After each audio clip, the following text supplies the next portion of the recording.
Hi all, இன்றைக்கி Saturday night dinner preparation தான் நீங்கள் பார்க்க போகிறீங்க. பெப்பரோனி சிக்கன் பீஸா தான் பண்ண போகிறோம். பெப்பரோனி சிக்கன் பிளிங்கிட்லேயே இப்போ அவைலபிளாக இருக்குது. அப்புறம் அந்த பேஸுமே நானே ரெடி பண்ணிட்டேன். அதோட வீடியோ தான் நான் உங்களோட இப்போ ஷேர் பண்ண போகிறேன். பீஸா டோ ரெடி பண்ணுறதுக்கு ஃபஸ்ட்டு ஈஸ்ட் ஆக்டிவேட் பண்ணிடலாம். Like milk, yeast and sugar அது மூணையுமே மிக்ஸ் பண்ணிவிட்டு ஒரு 10 to 15 minutes அதை ரெஸ்ட் கொட்டுறலாம். Then after 15 minutes activated yeast will be ready. இப்போ அது கூட மைதா, பட்டர் அண்ட் மில்க் இது எல்லாத்தையும் ஒன்றா ஆட் பண்ணி நல்லா சப்பாத்தி மாவு மாதிரி நல்லா பிணைஞ்சு வச்சுக்கோங்க. ஒரு 5 minutes அதை நல்லா நீட் பண்ணி க்ளோஸ் பண்ணி வச்சுருங்க. Let it be rest for 2 hours. இது மோஸ்ட் சாட்டிஸ்ஃபைங் பார்ட்டுங்க. நல்லா ரைஸ் ஆனதுக்கப்புறம் ஒரு பஞ்ச் விடுறது. ஸோ அவ்வளோதான், பேஸ் ரெடி ஆயிடுச்சு.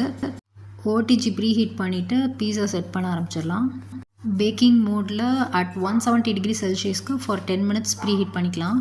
ஃபஸ்ட் டைம் பெப்பரோனி சிக்கன் வீட்டில் வாங்கி ட்ரை பண்ணுறேன். இதோட அவுட்கம் எப்படி வரும்னு நினச்சி ரொம்ப பயந்துகிட்டே தான் பண்ணேன். பட் ட்ரஸ்ட் மீ, சூப்பராகவே வந்தது. ஆனியன், கேப்சிகம் அதெல்லாமே நல்லா தின் ஸ்லைஸாக கட் பண்ணி எடுத்துட்டேன் ஃபஸ்ட்டு. நெக்ஸ்ட்டு பேக்கிங் ட்ரே எடுத்துக்கோங்க. நான் இன்றைக்கி 2 பீஸா பண்ணுறதுனால டோவை 2ஆக பிரித்து எடுத்துக்கிட்டேன். 2யுமே ரவுண்ட் ஷேப்க்கு கையிலேயே ஸ்ப்ரெட் பண்ணிட்டேன்.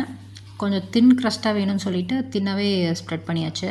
அப்புறம் ஃபோர்க் வச்சு பேஸ் ஃபுல்லாகவே இந்த மாதிரி குத்தி எடுத்துக்கோங்க. ரொம்பவே தின் க்ரஸ்ட்டாக பண்ணுறனால பீஸா வந்து பார்த்திங்கன்னா ஒரு 12 to 15 minutes ரெடி ஆகிடும். இந்த ப்ராசஸ் பண்ணும்போதே இங்கே 2 பேருக்கு பசிக்க ஆரம்பிச்சிருச்சு. இட்லி, தோசை, சப்பாத்தி எல்லாம் ரெடி ஆகிடுச்சு, வாங்க சாப்பிட்லாம், மணி 9 ஆச்சு அப்படின்னு சொல்லி கூப்பிட்டா கூட வரமாட்டாங்க. இன்றைக்கி 7:30 தான் ஆச்சு, பாருங்கள் பசிக்க ஆரம்பிச்சிருச்சு.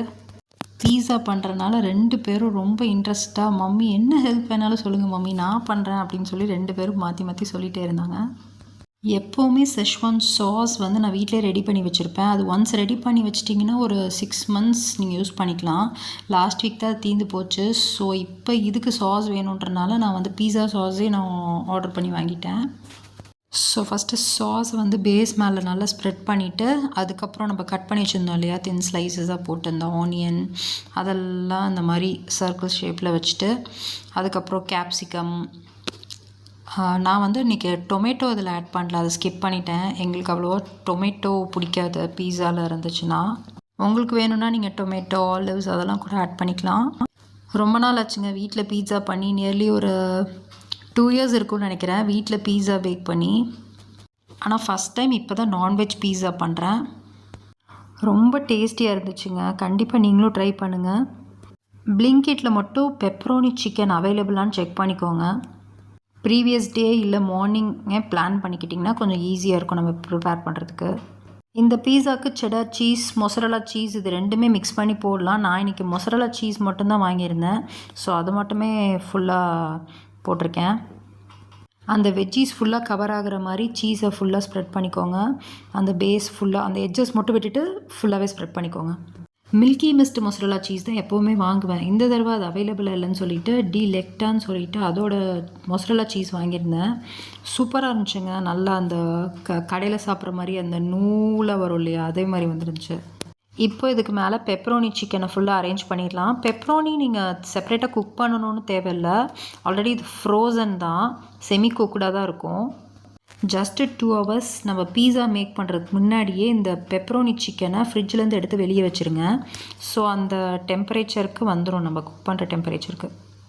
நான் வந்து ஒரு 200 grams ஆஃப் பெப்பரோனி பேக் தான் வாங்கியிருந்தேன். அதோட காஸ்ட் வந்து பார்த்திங்கன்னா 170 வந்துருந்துச்சுன்னு நினைக்கிறேன். ஓடிஜி ப்ரீ ஹீட் ஆயிடுச்சு. ஸோ நம்மளோட பீஸாவும் ஆல்மோஸ்ட் எல்லாமே ரெடி ஆயிடுச்சு. வாங்க இதை அப்படியே பேக் பண்ணிடலாம்.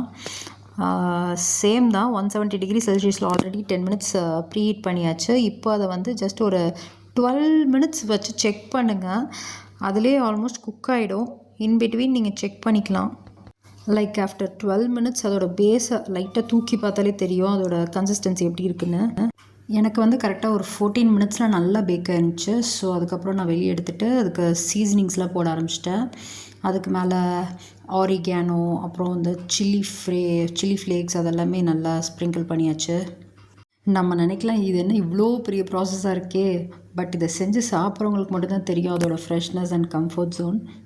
அண்ட் ஃபைனலி பீஸா ரெடி ஆயிடுச்சு. அதை கட்டிங் போட்டு பசங்களுக்கு ஃபஸ்ட்டு சாப்பிட கொடுக்கலாம். அவங்க வேறு ரொம்ப நேரமாக பசிக்குதுன்னு சொல்லிட்டு இருக்காங்க.